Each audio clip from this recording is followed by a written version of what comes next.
Now, in this lecture, we study about the procedural-oriented programming language versus object-oriented programming language, because both are different things. As we already told that this is the main difference, key difference is that procedure-oriented work on step by step, whereas object-oriented programming work on object-based. So, both procedural oriented programming and object oriented programming are use the uses the high level languages. दोनों ही क्या कर रहे हैं, high level languages का use करते हैं. High level language में आ जाता है सी प्लस प्लस जावा, ये सब सारे हाई लेवल लैंग्वेजेस हैं. So both uses high level languages in programming world, and that languages are widely used in development of various applications. So on the basis of nature of developing the code, both languages have different approaches on basis of both are differentiate from each other, because totally procedure oriented and object oriented languages totally different because their working style are different. So there are some key differences between procedure oriented programming language और object oriented programming language. जैसा कि मैं अगर बोल रहा हूँ कि आप ऑलरेडी जो प्रोसीजर ओरिएंटेड, जैसे सी लैंग्वेज आपने प्रोसीजर ओरिएंटेड पढ़ा हुआ है, अब अपन जंप कर रहे हैं ऑब्जेक्ट ओरिएंटेड कॉन्सेप्ट की ओर, जिसमें सी प्लस प्लस जावा वगैरह इन सब लैंग्वेजेस का यूज करेंगे. तो मेन डेफिनेशन क्या है ऑब्जेक्ट ओरिएंटेड की? OOPS concept uses classes and objects to create model based on real world environment.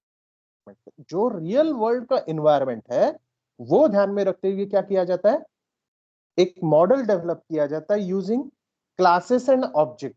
अब यही बात अगर मैं प्रोसीजर ओरिएंटेड की करूं, तो in procedure oriented programming language follows a step-by-step approach to break down a task into collection of variables, number of routines or subroutines, and all are arranged in a sequential manner. And each step carried out in a order, that is systematic manner, so that computer can understand and follow. So this is the main difference कि procedure oriented में वो step by step working करता है, वहीं object oriented में classes and object का use करके models create किए जाते हैं. वहां पे मॉडल्स क्रिएट किया जाता है एप्लीकेशन डेवलपमेंट के लिए, यहाँ पे step by step functions create किए जाते हैं. ये मेन डिफरेंस हो गया. OOPS का जो अप्रोच है,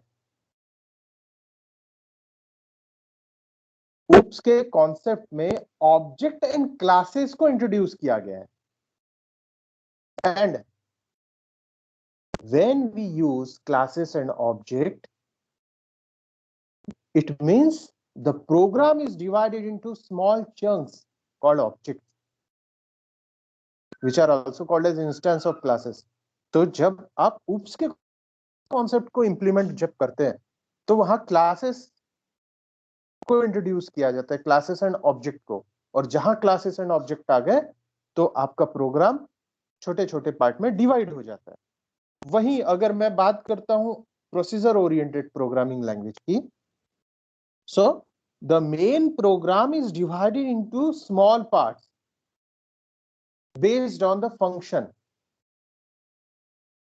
and we can treat as a separate program. देखिए OOPS के कॉन्सेप्ट में आप क्लासेस ऑब्जेक्ट का यूज करके उसको चंक ऑफ ऑब्जेक्ट्स में आप क्रिएट कर रहे हो, उसको छोटे छोटे अलग अलग ऑब्जेक्ट आप क्रिएट कर रहे हो. वहीं पे पॉप का अगर आप यूज करते हो तो एक प्रोग्राम को छोटे छोटे पार्ट्स में डिवाइड किया जाता है, जिसे आप फंक्शन कहते हैं. दिस इज द अप्रोच का ये डिफरेंस है. इसका approach classes and object means object के चंक बनाता है और वो फंक्शंस क्रिएट करता है. आप OOPS के कॉन्सेप्ट में प्राइवेट, पब्लिक, प्रोटेक्टेड, ये मॉडिफायर्स का यूज कर सकते हैं, जबकि प्रोसीजर ओरिएंटेड में ऐसे कोई भी मॉडिफायर्स नहीं है। यानी आप बोल सकते हो एक तरह से ये की के जैसे वर्क करता है। उप्स के कॉन्सेप्ट में मॉडिफायर्स मींस आप यूज कर सकते, नहीं कर सकते, आपको कितना राइट है, रीड राइट और रीड राइट दोनों का। जैसे कि आप अगर कोई बैंक का अकाउंट का एग्जांपल अगर लेते हैं अपन, तो आप पासबुक में सिर्फ देख सकते हैं कंटेंट, तो ये हो गया कैसा, पब्लिक। वही प्राइवेट में आप उसमें पासवर्ड डाल के उसको एक्सेस कर सकते हैं, ये प्राइवेट हो गया। मींस पब्लिक, प्राइवेट और प्रोटेक्टेड के कॉन्सेप्ट में उप्स वर्क करता है, जबकि पॉप में ऐसी कोई फैसिलिटी अवेलेबल नहीं है। और इसी कारण से और डेटा के हाइडिंग की कैपेबिलिटी उप्स कॉन्सेप्ट प्रोवाइड करता है। मींस जब आप उप्स का कॉन्सेप्ट यूज करते हैं तो जो डेटा होता है उसको आप हाइड कर सकते हैं, जबकि ऐसा कोई मैकेनिज्म प्रोसीजर ओरिएंटेड में नहीं है। तो सिक्योरिटी की अगर बात मैं करूं तो सिक्योरिटी उप्स के कॉन्सेप्ट में ज्यादा मिलती है एज कंपेयर टू पॉप। अच्छा, दूसरा एक और लास्ट कंपैरिजन है कॉम्प्लेक्सिटी के ऊपर। अभी इसके पहले अपन ने देखे एक डेफिनेशन हो गया, डेफिनेशन में अपन ने क्या देखा कि उप्स में मॉडल्स क्रिएट किए जाते हैं और प्रोसीजर ओरिएंटेड में स्टेप बाय स्टेप अप्रोच का यूज करके उसको ब्रेक किया जाता है छोटे छोटे फंक्शंस में। यानी डेफिनेशन में मेन है इसका मॉडल और पॉप में फंक्शन। अप्रोच इसका जो है ये क्लासेस ऑब्जेक्ट का है और वो छोटे छोटे पार्ट्स यानी फंक्शंस का अप्रोच है। एक्सेस को मॉडिफाई करने की जब बात आती है, किसी भी एक्सेस को, एक्सेस यानी आप रिट्रीव करना चाहते हैं अगर डेटा, तो मॉडिफाई की अगर बात आती है तो वहां पे आपको मॉडिफायर्स की जरूरत पड़ती है, जो कि प्रोवाइड किसमें किया गया है, ऑब्जेक्ट ओरिएंटेड में किया गया है। जबकि प्रोसीजर ओरिएंटेड में ऐसा कोई मैकेनिज्म ही अवेलेबल। सिक्योरिटी की अगर मैं बात करता हूं तो सिक्योरिटी प्रोसीजर ओरिएंटेड में बहुत लेस है, जबकि ऑब्जेक्ट ओरिएंटेड में बहुत ज्यादा सिक्योर किया गया है ड्यू टू एब्स्ट्रैक्शन कॉन्सेप्ट। यानी एब्स्ट्रैक्शन एक फीचर है उप्स का, उसके कारण वो सिक्योर हो जाता है। और अब लास्ट बात करते हैं कॉम्प्लेक्सिटी की। तो कॉम्प्लेक्सिटी जो है, उप्स का कॉन्सेप्ट जब आप यूज करते हैं तो आप कॉम्प्लेक्सिटी जो आपकी वो मिनिमाइज होती है। कैसे मिनिमाइज होती है? क्योंकि ड्यू टू मॉड्यूलरिटी, मॉड्यूलरिटी के कारण उप्स के कॉन्सेप्ट में जब आप बहुत बड़ा प्रोग्राम बनाते हैं तो वो प्रोग्राम को आप छोटे छोटे मॉड्यूल्स में कन्वर्ट करते हैं। जबकि प्रोसीजर ओरिएंटेड में जैसे कि सी लैंग्वेज में आप बहुत हो गया तो आप क्या बना दोगे, फंक्शंस क्रिएट कर पाओगे। सो देर इज और फंक्शन तो इजीली एक्सेस हो जाते हैं। तो लेकिन फंक्शंस की कॉम्प्लेक्सिटी भी ज्यादा होती है, क्योंकि अगर एक वो क्योंकि वो सारा एक ही प्रोग्राम में होता है।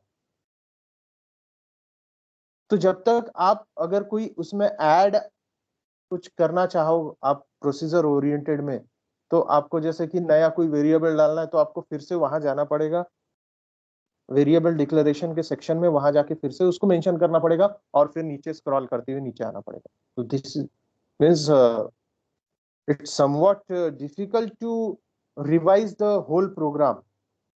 So these are the main key difference between oops and pops. So again I repeat, definition में modules का यूज किया जा रहा है, pop में functions का। अप्रोच इसका क्लासेस एंड ऑब्जेक्ट बेस्ड है, उसका फंक्शन बेस्ड है, इसका प्रोसीजर ओरिएंटेड का। एक्सेस मॉडिफायर की अगर मैं बात करूं तो यहाँ number of access modifier available है, जो कि पॉप में नहीं है। सिक्योरिटी ऊप्स की बहुत अच्छी है क्योंकि एब्स्ट्रैक्शन का कॉन्सेप्ट वो प्रोवाइड करता है, जबकि पॉप में बहुत लेस सिक्योर है। कॉम्प्लेक्सिटी जो है वो लेस है ऊप्स में, क्योंकि मॉड्यूलरिटी का कॉन्सेप्ट सपोर्ट कर रहा है, जबकि प्रोसीजर ओरिएंटेड में मॉड्यूलरिटी कॉन्सेप्ट होता ही नहीं, सिर्फ फंक्शन बेस्ड होता है। तो वो एक ही प्रोग्राम को आपको ट्रीट करना पड़ता है, तो वो बहुत ज्यादा अच्छा नहीं। अब आप लोगों के दिमाग में आएगा कि ये प्रोग्रामिंग में ऑब्जेक्ट ओरिएंटेड और प्रोसीजर ओरिएंटेड, ये दोनों का डिफरेंस तो मैंने बता दिया, लेकिन आपके दिमाग में एक क्वेश्चन ये आएगा कि ये दोनों में डिफरेंस, दोनों को डिफरेंस तो अपन ने देख लिया, लेकिन ये दोनों को कहा क्या जाता है, क्या होता है, ये क्या चीज है, पैराडिज्म जो मैं बोल रहा हूँ या पैराडाइम जो बोल रहा हूँ, ये है क्या? तो जनरली क्या होता है कि प्रोग्रामिंग में दो टाइप होते हैं, प्रोग्राम पैराडाइम दो टाइप के होते हैं, और ये दोनों टाइप का यूज किया जाता है हाई लेवल लैंग्वेज। तो पहला पैराडाइज्म अपन ने प्रोसीजर ओरिएंटेड देखा, दूसरा ऑब्जेक्ट ओरिएंटेड। तो अभी जो लेटेस्ट प्रोग्रामिंग जो होती है वो सारी ऑब्जेक्ट ओरिएंटेड बेस्ड है। तो ऊप्स एक कॉन्सेप्ट है, एक पैराडिज्म है, जिसमें आप सॉफ्टवेयर डेवलपमेंट कर सकते हो। तो ऑब्जेक्ट ओरिएंटेड में अब देखो दोनों में क्या फर्क है, मीन्स दोनों का यूजेस कैसा है। जैसे पैराडिज्म अगर बोलूं मैं, तो ऑब्जेक्ट ओरिएंटेड प्रोग्रामिंग में डेटा को प्रोग्राम डेवलपमेंट के दौरान सिस्टम में फ्लो नहीं होने देता। जब भी आप कोई उप्स का कॉन्सेप्ट यूज करते हैं, जैसे आप जावा में प्रोग्रामिंग कर रहे हैं या सी प्लस प्लस में उप्स के कॉन्सेप्ट में प्रोग्रामिंग कर रहे हैं, तो जो डेटा होता है वो डेटा को वो प्रोग्राम डेवलपमेंट के टाइम पे फ्लो नहीं होने देता, या आप ये बोल सकते हैं कि किसी भी चेंजेस को होने से वो रोक देता है। मतलब आपको डेटा लेने की जरूरत नहीं है, जब आप रन करोगे तब आप डेटा लोगे। मिस ऑब्जेक्ट ओरिएंटेड प्रोग्रामिंग में प्रॉब्लम को ऑब्जेक्ट के द्वारा सॉल्व किया जाता है, यानी ऑब्जेक्ट का यूज करके उसको सॉल्व करना आपको। और ऊप्स के कॉन्सेप्ट में जो डेटा होता है, डेटा मतलब अब आप बोलोगे कि डेटा क्या है, तो डेटा क्या है, जस्ट कुछ नहीं, कोई भी वेरिएबल की वैल्यूज आप ले सकते हैं। तो वो जो वैल्यूज है से आप डेटा बोलते हैं। तो ये डेटा और फंक्शन का ऑब्जेक्ट, ये दोनों मिलके काम करते हैं ऑब्जेक्ट ओरिएंटेड प्रोग्रामिंग लैंग्वेज में। और एक चीज ये ध्यान में रखना पड़ेगा कि ऑब्जेक्ट के जो डेटा होते हैं वो उस ऑब्जेक्ट के फंक्शन से ही एक्सेस होते हैं। अच्छा, जैसे आपने अगर 10 डेटा क्रिएट कर दिए और वो 10 डेटा 10 वैल्यूज को आपको एक्सेस करना है, तो वो उस ऑब्जेक्ट का जो फंक्शन बना रहेगा उसके थ्रू ही एक्सेस होगा। मतलब कैसा कि सपोज आपने 10 स्टूडेंट का नाम लिख के रख दिया, तो वो 10 स्टूडेंट का नाम, स्टूडेंट नाम का जो फंक्शन बनाओगे आप, उसी फंक्शन के थ्रू एक्सेस होगा, ना कि कोई दूसरे एड्रेस के नाम से एक्सेस होगा, उससे नहीं होगा। मीन्स जो उस 10 डेटा से, मीन्स वो ऑब्जेक्ट से रिलेटेड है, यानी फंक्शन और डेटा, ये दो चीज आ जाती है ऑब्जेक्ट में। तो जो डेटा आप क्रिएट करोगे, तो उसी जिस ऑब्जेक्ट में आप डेटा क्रिएट करोगे, उसी ऑब्जेक्ट का फंक्शन उसको एक्सेस कर पाएगा। ये एक कॉन्सेप्ट है हेलो सर, सर स्क्रीन नहीं दिख रही है एक भी। मैं स्क्रीन शो ही नहीं कर रहा हूं अभी, ठीक है? Okay sir. तो जैसे मैं बात कर रहा हूं फिर से कि ऊप्स के कॉन्सेप्ट में ऑब्जेक्ट और डेटा और ऑब्जेक्ट और फंक्शन, मतलब ऑब्जेक्ट के दो ऑब्जेक्ट में दो चीजें होती है, एक डेटा और फंक्शन। तो जो डेटा आप जो ऐड करोगे, वो डेटा उसी ऑब्जेक्ट के फंक्शन के थ्रू एक्सेस कर पाओगे आप। तो ये एक अप्रोच है, एक ये तरीका है बोल सकते हो प्रोग्रामिंग करने का। तो ये तरीके को जहां पे ऑब्जेक्ट का यूज किया जाता है, इसलिए उसको क्या क्या कहा जाता है, ऑब्जेक्ट ओरिएंटेड प्रोग्रामिंग लैंग्वेज, यानी पैराडिज्म कहा जाता है, यानी तरीके बोल सकते हैं। अब जैसे अ, अपन लोग इधर जो चावल होता है वो कैसा खाते हैं, उसको पका के खाते हैं, ठीक है। और यही अगर आप उधर लद्दाख वगैरह में अगर आप उधर साइड अगर देखोगे तो उसको पीस के वो उसके मोटी रोटी बना के खाते हैं। तो ये तरीके अलग अलग हो गए, लेकिन वर्क और क्या बोल सकते हैं कि अ, आपका कॉन्सेप्ट मिस प्रोग्रामिंग तो एक ही है, बट अप्रोच अलग अलग है। यानी आप ये बोल सकते हो कि ऑब्जेक्ट ओरिएंटेड प्रोग्राम लैंग्वेज एक ऐसा अप्रोच है जिसमें डेटा और फंक्शन को एक साथ बाइंड किया जाता है, यानी एक साथ जोड़ा जाता है, और जिससे अपन क्लास कहते हैं। और उसी उसी क्लास के कंटेंट को एक्सेस करना है तो अपने को ऑब्जेक्ट का यूज करना पड़ेगा। So this is the approach of object oriented programming language. अब दूसरी बात ये आएगी कि ऊप्स और पॉप के बीच में आपको डिफरेंस तो समझ में आया, लेकिन ऐसे कौन से बेनिफिट्स हैं जिसके कारण अपन object oriented programming language use करते हैं। आज मैं सिर्फ यही बता रहा हूं आपको कि दोनों में डिफरेंस क्या है और क्यों अपन ऑब्जेक्ट ओरिएंटेड प्रोग्रामिंग यूज करना चाहते हैं। सबसे बड़ा रीजन जो है,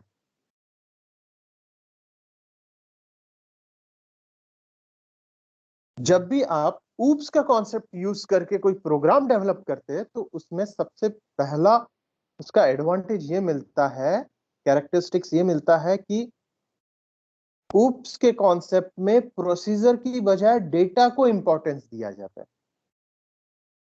किसको? डेटा को, यानी वैल्यूज को इंपॉर्टेंट दिया जाता है, ना कि स्टेप्स को। यानी अभी कैसा है कि जब आप होटल में गए तो आप होटल में या जैसे कोई बिस्किट का पैकेट लाए तो आप ये नहीं देखते कि वो बना कैसा है, आप उसका सिर्फ टेस्ट देखते हैं। तो आप प्रोसीजर पे नहीं जाते, आप किस पे फोकस करते हो? टेस्ट पे। तो वैसा ही ऊप्स के कॉन्सेप्ट में प्रोसीजर के बजाय डेटा को फोकस किया गया है। यानी ऊप्स के कॉन्सेप्ट में डेटा को प्राइमरी लेवल पे रखा गया है और क्या बोलते हैं, फंक्शंस को सेकेंडरी लेवल पे रखा गया है, यानी ऑपरेशंस को। प्रोसीजर बाद में, पहले डेटा, कंटेंट क्या है। और प्रॉब्लम को फंक्शन में डिवाइड करने की बजाय उन्होंने ऑब्जेक्ट में उसको डिवाइड किया गया है। ऊप्स कॉन्सेप्ट में फंक्शन 10 50 20 ऐसे फंक्शन नहीं बनाना है, आपको ऑब्जेक्ट बनाना है। दूसरी चीज, जो डेटा स्ट्रक्चर होता है, ऊप्स के कॉन्सेप्ट का डेटा स्ट्रक्चर ऐसे डिजाइन किया गया है जो ऑब्जेक्ट को कैरेक्टराइज कर सके। मतलब वो ऑब्जेक्ट के कैरेक्टरिस्टिक्स शो होते हैं उसमें, ना कि उसके प्रोसीजर के, कि ऑब्जेक्ट आपने कैसे बनाया, क्यों बनाया, इसके ऊपर अपने को फोकस नहीं करना है। आप उस ऑब्जेक्ट से आपको क्या मिल रहा है, इसके ऊपर आपको फोकस करना है। और इसी कारण से आप ये बोल सकते हो कि जो डेटा है और उसमें जो ऑपरेशन परफॉर्म हो रहा है, डेटा को फोकस किया जा रहा है ऊप्स के कॉन्सेप्ट में, और उस डेटा पे जो आप ऑपरेशन परफॉर्म कर रहे हो, यानी जैसे कि 10 और 10 दो डेटा है, उस पे ऑपरेशन आप एडिशन का परफॉर्म करने जा रहे हो, तो 10 + 10 ये होगा। तो ये जो डेटा और उस पे जो ऑपरेशन आप एडिशन का परफॉर्म कर रहे हो, सपोज फॉर एग्जांपल, तो ये दोनों को वो कंबाइन करके उसको एक कैप्सूल जैसे कॉन्सेप्ट में लाके दे रहा है, जिसे ही अपन इनकैप्सुलेशन कहते हैं। यानी डेटा को डेटा के साथ एसोसिएट किए गए फंक्शन ही एक्सेस कर सकते हैं। यानी डेटा जो आपने लिए, जैसे कि मैंने 10 और 10 दो डेटा लिया और उस पे फंक्शन मैं अप्लाई कर रहा हूं प्लस का, तो ये 10 और 10 पे सिर्फ प्लस ही अप्लीकेबल होगा, ना कि कोई दूसरा। लेकिन जो प्लस एप्लीकेबल होगा वो आपको पता नहीं चलेगा, वो हाइड रहेगा। यानी उसका ऑपरेशन कैसे हो रहा है, क्या हो रहा है, ये हाइड हो जाएगा, आपको सिर्फ रिजल्ट मिलेगा। इसी कॉन्सेप्ट को डेटा हाइडिंग कहा जाता है। अच्छा, दूसरी चीज, कम्युनिकेशन जो होगा ऊप्स में, ऑब्जेक्ट टू ऑब्जेक्ट कम्युनिकेशन होता है, ना कि कोड टू कोड, ना ही फंक्शन टू फंक्शन। ऑब्जेक्ट, यानी आप ये बोल सकते हो कि ऊप्स के कॉन्सेप्ट में ऑब्जेक्ट ही सब कुछ है, एवरीथिंग इज ऑब्जेक्ट। अच्छा, दूसरी चीज, आपने एक ऑब्जेक्ट क्रिएट किया, आप चाहो तो एनी टाइम, कभी भी, फ्यूचर में कितने भी ऑब्जेक्ट ऐड कर सकते हैं, जिसका कोई रेस्ट्रिक्शन नहीं है। तो अब कैसा एडिशन का, मैंने एक ऑब्जेक्ट सपोज ऐड कर दिया, ठीक है। अब आपको लग रहा है नहीं यार, इस प्रोग्राम में सब्सट्रैक्शन भी होना चाहिए, तो आप माइनस का ऑब्जेक्ट ऐड कर दीजिए। आपको फ्यूचर में लग रहा है नहीं, इसमें मॉड्यूलो डिवीजन भी होना चाहिए, तो आप उसका दूसरा एक तीसरा एक ऑब्जेक्ट क्रिएट ऐड कर दीजिए। तो आप क्या कर रहे हैं, प्रोग्राम प्रोग्राम वही है, लेकिन आप उसमें नई नई चीजें ऐड करते जा रहे हैं। This is called object. Means आप सपोज, मैं एक सुपरमार्केट का अगर एग्जांपल लूं, तो आपने एक लाइन आपने रखा है ग्रोसरीज की, तो वहां पे आप ग्रोसरी से रिलेटेड ही चीजें ऐड कर सकते हो। फिर दूसरा एक आपको लग रहा है नहीं यार, कुछ सेक्शन बढ़ाना चाहिए, अपनी अच्छी चल रही दुकान, तो आप क्या करोगे, एक नया सेक्शन ऐड कर दोगे, तो आपकी ग्रोसरी तो डिस्टर्ब नहीं होगी ना। तो आप क्या कर रहे हैं, ऑब्जेक्ट्स ऐड करते जा रहे हैं, नए नए ऑब्जेक्ट्स ऐड करते जा रहे हैं। और इसका एडवांटेज ये मिलता है, रीयूजिंग हो जाता है, एक ही बार लिखी हुई कोडिंग को आप बार बार रीयूज कर सकते हैं, क्योंकि आपको ऑब्जेक्ट ऐड करना है, डेटा तो आपका ऑलरेडी है रखा हुआ।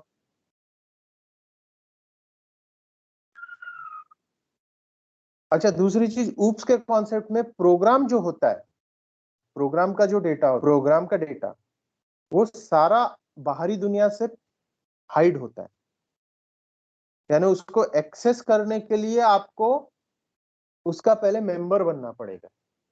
मतलब आप कोई एक सुपरमार्केट में जा रहे हैं, तो वहां जनरल पब्लिक नहीं जाएगी, वो सुपरमार्केट में आपको सबसे पहले मेंबर बनना पड़ेगा, और मेंबर बनने के बाद फिर आप सिर्फ मेंबर ही उसको एक्सेस कर सकते हैं। तो ये कॉन्सेप्ट ऊप्स के कॉन्सेप्ट में ला गया। तो इस कारण से क्या होगा कि जो अनऑथराइज एक्सेस है, कोई भी आ रहा है टाइम पास करने जा रहा है सुपरमार्केट में, वो चीज हट जाएगी। तो इससे क्या होगा, जो सिक्योरिटी है वो इनहेंस हो जाती है। आप गलत लोगों को अंदर आने ही नहीं दोगे, तो सिक्योरिटी आपकी ऑटोमेटिक ऐसे ही बढ़ जाएगी। तो ये एग्जांपल है, बोल सकते हो ऊप्स के कॉन्सेप्ट में, मींस हाइडिंग की कैपेबिलिटी। अच्छा, ऊप्स के कॉन्सेप्ट में जो रियल वर्ल्ड कॉन्सेप्ट है, वो बहुत बेहतर तरीके से, आप बहुत ही इफिशिएंट वे से आप क्या कर सकते हो, रिप्रेजेंट कर सकते हो कंप्यूटर में। और सबसे बड़ा एडवांटेज ये है कि ऊप्स का पैराडिज्म जब आप यूज करते हैं, वो प्रोग्राम यूज करते हैं, तो आप उसको इजीली अपग्रेड कर सकते हैं, मॉडिफाई कर सकते हैं, चेंज कर सकते हैं, बहुत ही सिंपल वे से। तो एक तरह से ये आप बोल सकते हो, बहुत ही कॉम्प्लिकेटेड सिचुएशन की जब आप प्रोग्रामिंग करते हैं, तो सी लैंग्वेज काम में नहीं आएगी, आपको सी प्लस प्लस काम में आएगा, क्योंकि it supports object oriented programming language. So for in the difficult applications or difficult situation, can handle oops concept easily for develop and management. तो जैसे कि इसीलिए अपन oops के कॉन्सेप्ट में C++ का यूज करते हैं, और एक तरह से ऑब्जेक्ट ओरिएंटेड जो कॉन्सेप्ट है वो बहुत ज्यादा बेहतरीन है, बहुत ज्यादा इफिशिएंट है, due to its simplicity and modularity, modules का यूज करना एक सबसे